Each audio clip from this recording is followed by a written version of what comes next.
Yo guys, ketemu lagi dengan kita di sini masih di segmen Sekelebat Info, di mana nanti di sini kalian bisa dapetin info terbaru dan terpanas tentunya guys. Oke, di hari ini ya, tanggal 27 di bulan Mei 2023.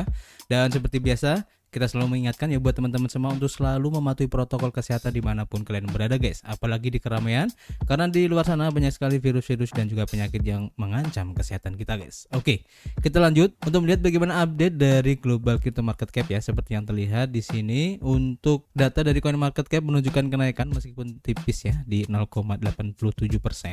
Dan tentu saja ini adalah efek dari kontribusi Bitcoin dan juga teman-temannya ya. Dimana untuk Bitcoin dalam waktu 24 jam ini masih hijau tapi tipis banget guys di 0,09% ya, dan dalam waktu 7 hari ini masih menunjukkan penurunan guys.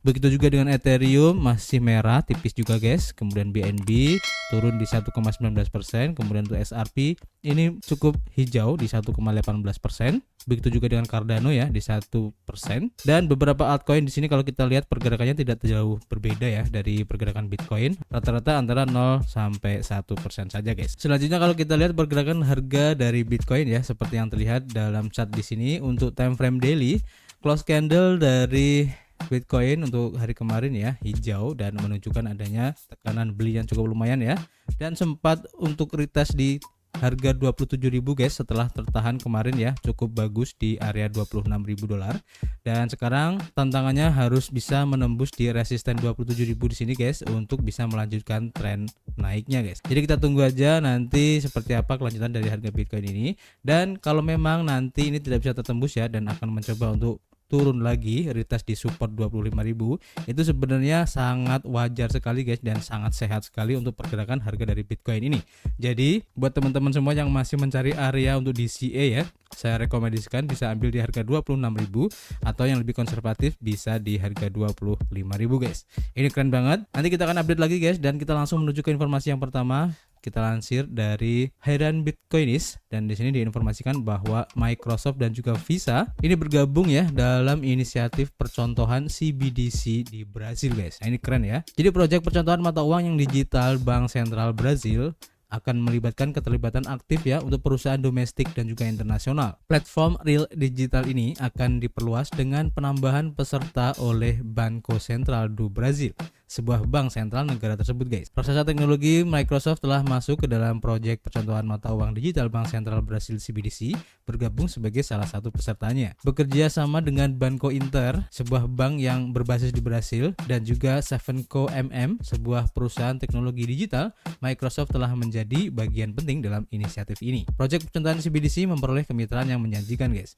Jadi pada tanggal 24 Mei, Bank Sentral mengumumkan daftar peserta yang telah ditentukan ya untuk proyek percontohan CBDC setelah melalui proses evaluasi yang ekstensif. Dari 36 penawaran yang diterima dari perusahaan-perusahaan individu dan konsorsium yang mencakup lebih dari 100 institusi, sebanyak 14 peserta terpilih guys, dan beberapa peserta mewakili perusahaan atau kelompok perusahaan lainnya. Para pelamar untuk proyek percontohan CBDC memiliki keterlibatan yang seragam ya di berbagai sektor keuangan seperti pembayaran, perbankan, mata uang kripto, dan infrastruktur untuk pasar keuangan. Bank Sentral Brasil akan memulai proses penerimaan peserta ke dalam Real Digital Pilot Platform sekitar pertengahan Juni nanti guys. Selain konsorsium yang dipimpin oleh Microsoft ya, proyek percontohan CBDC akan menampilkan partisipasi aktif dari para pemain besar lainnya dalam industri keuangan ini.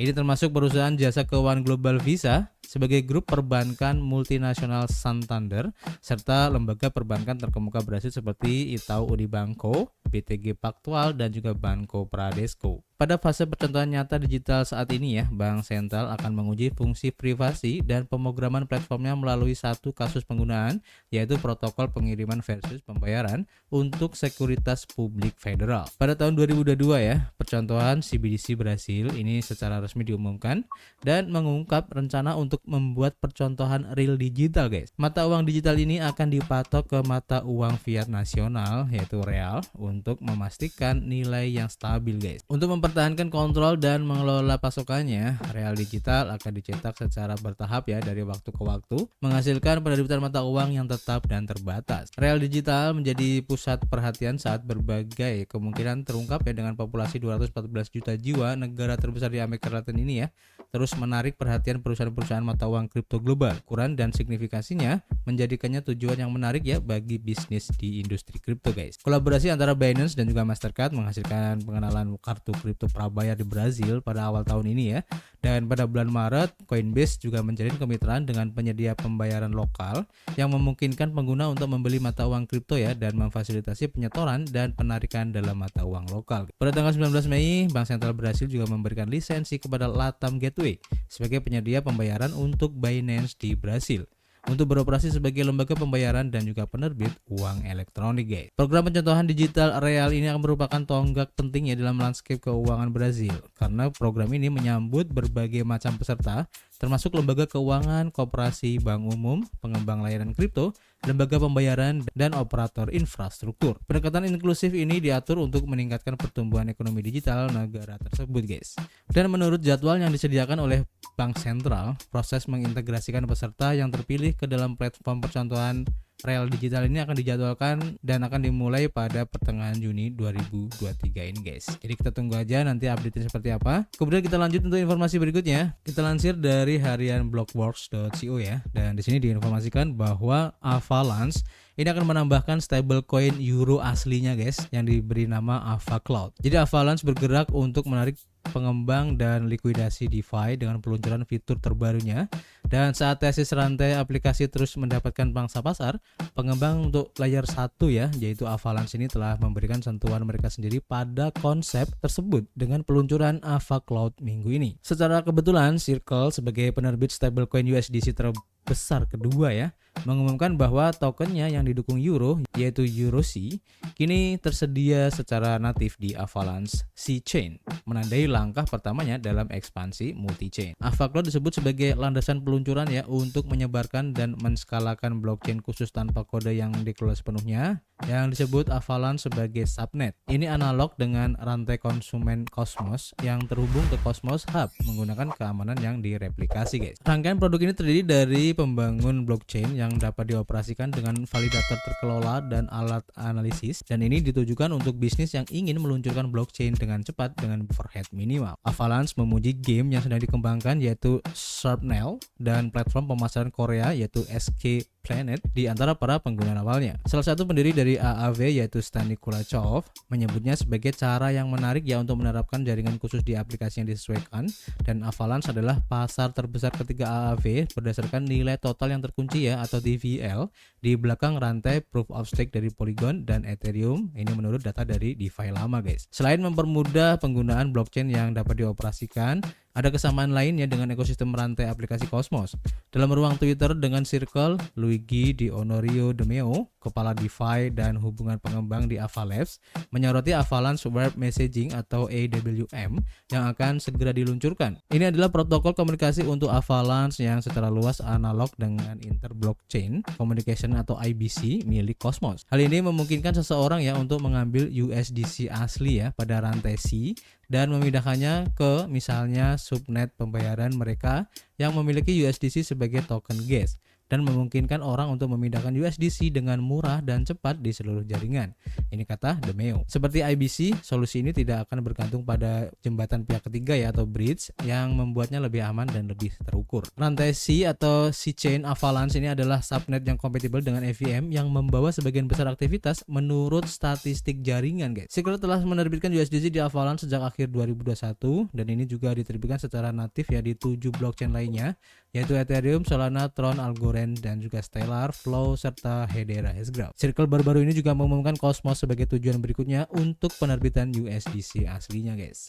Sebelumnya ya, stablecoin harus dijembatani dari Ethereum dan masih ada hampir sekitar 125 juta dolar USDC variasi yang dijembatani di Avalanche dibandingkan dengan 420 juta dolar USDC yang asli guys. AvaCloud digabungkan dengan peluncuran stablecoin yang didukung euro dari Circle dapat memfasilitasi aplikasi dalam perdagangan falas, kata De Meo, serta pengembangan decentral apps yang menargetkan pasar Eropa, dan lingkungan regulasi di Eropa secara umum dianggap lebih menguntungkan ya dibandingkan dengan Amerika Serikat guys. Para pendukung Avalanche menunjukkan peningkatan penting dalam alamat aktif yang melonjak sekitar 20.000 atau sekitar 25% ya minggu ini saja. Namun itu tidak selalu sama dengan pengguna aktif. Menurut data dari analis Blockworks Research dan Smith, terlepas dari klaim pemasaran Avalanche di media sosial, Smith menunjukkan bahwa semakin murah sebuah rantai untuk bertransaksi, maka akan semakin mudah dimanipulasi statistik jumlah alamatnya, guys. Transaksi pada rantai C biasanya kurang dari 10 sen. Volume transaksi secara keseluruhan datar selama periode 3 bulan yang sama. Data ini menunjukkan Avalanche menyebut pengenalan Euro C sebagai momen penting bagi Avalanche. DeFi terus berkembang menjadi lingkungan multi mata uang dan juga lintas batas ya,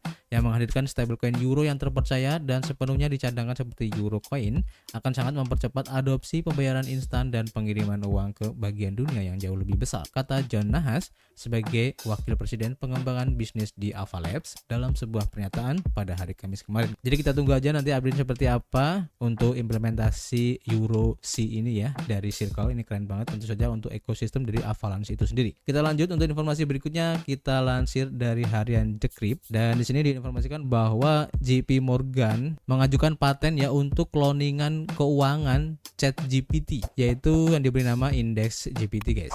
Jadi bot ini akan memberikan nasihat keuangan tentang sekuritas, investasi, dan juga urusan moneter. Menarik juga ya. Jadi raksasa keuangan JP Morgan Chase mengajukan permohonan merek dagang untuk chatbot bertema keuangan yang disebut Index GPT awal bulan ini, guys. Dan menurut aplikasi yang diajukan pada 11 Mei ke kantor paten dan merek dagang Amerika Serikat, chatbot tersebut akan digunakan untuk layanan periklanan dan pemasaran, indeks nilai sekuritas, dan informasi keuangan online serta saran investasi. Dalam sebuah survei bulan Februari oleh JP Morgan, lebih dari separuh trader institusional yang disurvei mengatakan bahwa kecerdasan buatan atau AI ya dan pembelajaran mesin akan menjadi teknologi yang paling berpengaruh ya dalam membentuk masa depan trading selama 3 tahun ke depan. Karena JP Morgan ingin memanfaatkan kecerdasan buatan dalam sistem keuangannya, perusahaan ini mendedikasikan lebih dari 2.000 manajer data, ilmuwan data, dan insinyur pembelajaran mesin untuk membangun kemampuan AI-nya, menyebutnya sebagai terkait erat dengan sistem berbasis cloud, baik publik maupun pribadi, dan kemampuan digital, guys. Pendekatan berbasis cloud asli pada akhirnya akan lebih cepat, lebih murah, dan selaras dengan teknik AI terbaru, dan mereka akan memberi kita akses mudah ke alat pengembang yang terus berkembang, kata Damon. Sejak peluncuran publik ChatGPT OpenAI pada bulan November ya dan versi terbarunya yaitu GPT-4 pada bulan Maret, perusahaan-perusahaan di seluruh dunia berlomba-lomba mengembangkan alat yang berbasis AI dalam apa yang disebut sebagai perlombaan senjata ya oleh ketua dan CEO Berkshire Hathaway yaitu Warren Buffett. Industri keuangan sangat tertarik dengan kemampuan AI untuk memproses data. Dan pada bulan Maret, seorang insinyur kecerdasan buatan di Inggris yaitu Mayo Osin mengembangkan bot yang dinamai sesuai dengan nama Buffett untuk menganalisis dokumen keuangan yang besar. Sementara AI terus menjadi arus utama dan semakin banyak suara yang membunyikan alarm tentang potensi bahaya kecerdasan buatan yang tidak diatur, termasuk Presiden Microsoft yaitu Brad Smith, di mana dia berkata bahwa pemerintah harus bergerak lebih cepat ya, kata Brad Smith dalam diskusi panel Kamis pagi di Washington DC. Dan JP Morgan Chase ini menolak ya permintaan dari Decrypt untuk memberikan komentar tentang hal ini, guys. Jadi semakin banyak ya institusi-institusi yang memanfaatkan teknologi AI ya, seperti yang dilakukan oleh JP Morgan ini,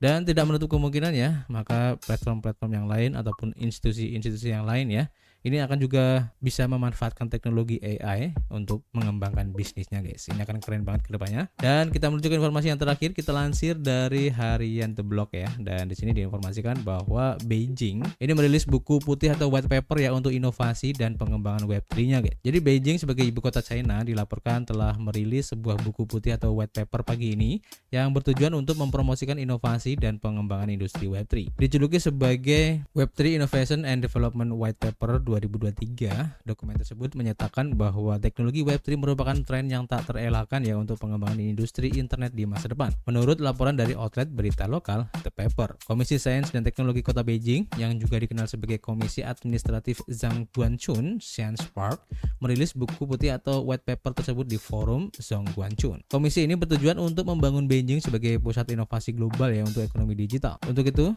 distrik Chaoyang di kota ini akan menghabiskan setidaknya 100 juta yen ya atau sekitar 14 juta dolar setiap tahun hingga tahun 2025 ya. Dan Yang Hongfu sebagai Direktur Komite Manajemen Zhongguancun Chaoyang Park dilaporkan mengatakan di forum tersebut ya.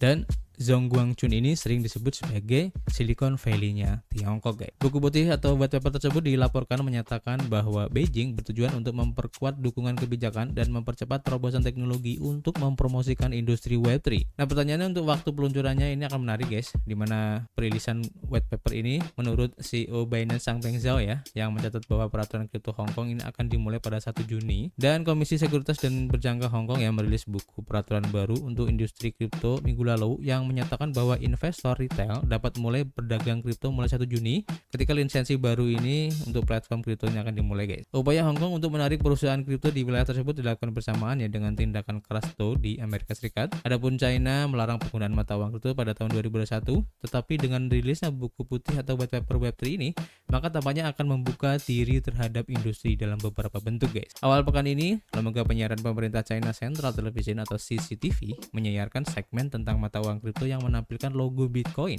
yang merupakan masalah besar atau big problem menurut Zhao dari Binance, karena secara historis liputan seperti ini menyebabkan kenaikan harga, guys. Segmen tersebut menampilkan apa yang tampak seperti ATM Bitcoin di Hong Kong. Selain logo Bitcoin biru besar, opsi yang bertuliskan beli Bitcoin juga terlihat, dan NFT juga disorot di segmen tersebut, guys. Tetapi segmen tersebut sejak saat itu telah dihapus ya. Jadi ini apakah pertanda ya bahwa China ini sudah mulai terbuka untuk kripto, guys, dan kita doakan aja semoga hal itu terjadi, karena ini akan sangat masif banget ya untuk perkembangan ekosistem dari kripto itu sendiri ya. Dan dengan dirilisnya white paper untuk inovasi dan juga pengembangan Web3 ini, maka tidak menutup kemungkinan, guys, kedepannya China pun akan sangat welcome banget ya untuk industri kripto, guys. Karena Web3 ini kalau menurut saya pribadi ya, tidak akan lepas dari yang namanya kripto, guys ya, ataupun teknologi blockchain. Seperti yang sudah banyak kita ketahui, beberapa project-project Web3 ini sangat berhubungan sekali ya dengan teknologi blockchain dan juga mata uang kripto. Ini akan keren banget. Jadi kita tunggu aja nanti perkembangan seperti apa. Nanti kita akan update lagi, guys. Dan seperti biasa kita tunggu ya kritik dan saran kalian di kolom komentar. Nanti kita bisa ngobrol banyak di dalamnya. Dan tentu saja kita akan ketemu lagi, guys, di informasi berikutnya. Peace.